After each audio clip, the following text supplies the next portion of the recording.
Salam, Bite, Setihin. Yo, guys, welcome back again today. I just said hello or hi, how are you doing in 3 different East African languages because today we're going to be talking about the East African Commission, who is trying to make one single currency in East Africa. So if I'm correct, back in 2020 or around that time, don't hold me to it, but around 2020, there was a East African Commission, and they want to make one currency for all of East Africa. Now the original goal was 2024, and this original goal was to make one currency for 7 different East African countries, right? So like a 7 block or 7 different East African countries. And so originally it was 2024, but with the pandemic and a lot of things that have happened, maybe things that I don't know about, unforeseen things in the background, that none of us might not ever really know about, they're moving it between 2024 and 2030. And I think it's more so towards 2030.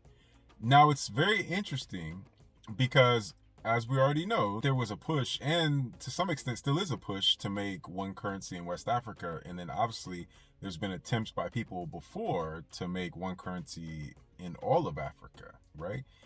And so with the one currency thing, there's some pros and there's some cons, right? And so I don't really know all the insides and outs as far as like what they would do when it comes to inflation and all this kind of other stuff with one currency, right? But obviously, it's the same as maybe any country like the States or China or any other country that has their own currency that they run off of their currency, right? And then obviously, like, there's world currencies that are stronger than other world currencies, and then it's exchange rate stuff when you go to different countries. Pros to one currency would be the exchange rates, right? The exchange rate would be not so much, right? To where some people in different countries might lose a lot of money to gain a little money in a different country, and some people might gain a ridiculous amount of money when they go to a country that their money is not as good, or it's a poor country, right? And then also other pros is free trade.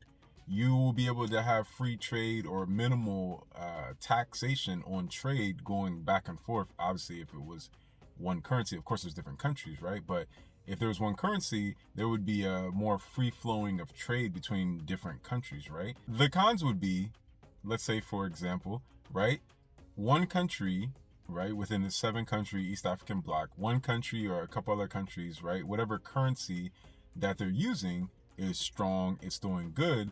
But then in a separate country, they start to have high inflation. Maybe they're losing a lot of jobs, right? There's not a lot of job creation being made in that country. So they're losing jobs. People are losing their jobs, and the wages stay high. So the people that keep their jobs with inflation, right? Because the economy won't be doing that good with inflation, meaning things cost more, bread costs more, gas costs more. Housing might cost more. It just depends. There's obviously, depending on what country you're in, you can level some things off. You can level some sectors off, right? Where food might be a little bit high, and then maybe housing might not be as high. But if wages keep going higher, there's not that many people that have jobs, right? And so they're getting paid more money, but inflation's also going up. And then there's way more people losing their job or not having a job. And there's way more people that have a little bit of money or not any money at all. That could be troublesome if you're under one currency, right? Especially under a currency that is stronger in a different country or from a different country, and you're under one currency. So it's really hard to balance your economy under one currency if your economy goes under, because you can't make that dollar in that country become more than what it is. So if you have different currencies in a different country and you're not under one currency, to combat the inflation, you can do certain things with the currency, you can do certain things with the economy, right? You can't necessarily do that when you have one currency, because you're under the control of that one currency, under that economy, whatever that might be. So if you have your own currency, regardless if it's strong or if it's not, well, I don't want to say regardless if it's strong or if it's not, but like if it has some type of autonomy within its country, right, that currency can be manipulated, right? And also like the economy can be manipulated to sort of kind of devalue or inflate the value of that currency. And when you're under one currency, you really can't do that unless there's something I'm missing. Now, I'm not a professional at all this economics or anything like that. I just studied it a little bit. I'm still learning, but it's a balancing act at the end of the day.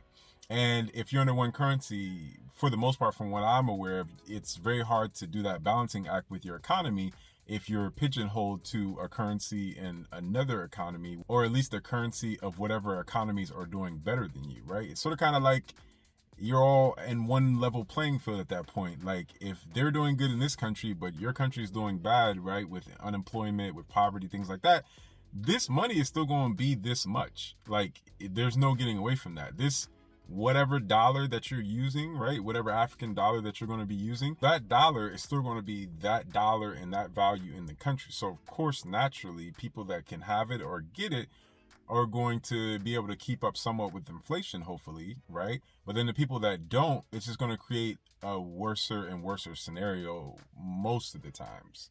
So this is going to be interesting to see, right? One currency. How do you combat that? How do you combat if one or two countries don't do the best this year, or for a couple of years? How do you combat that? Some people might say that this will put them in a bigger deficit and a bigger hole. Some people say that one currency is a great thing. Look, you have a lot of people around the world, especially people that are into economics, right? They argue about this all the time. They argue about the theories and how a country should be ran, and when you should put more of an interest rate on things, or when you should try to combat inflation, or how do you combat inflation, or how do you combat interest rates and trying to give people jobs, create jobs, and balance it with unemployment. Like it's a lot to run a country. It's a lot. It's not easy. I don't think it's not as easy as what people think that it is. Because obviously a lot of people think that they can run countries, and it's just not easy. That's all I can say. I mean, from what I've experienced in my life, from what I know, I'm just like, it's not easy. Especially when your population is bigger and bigger and bigger. It's just very hard to combat certain things. So what do you guys think about all of East Africa, or most of East Africa, having one currency?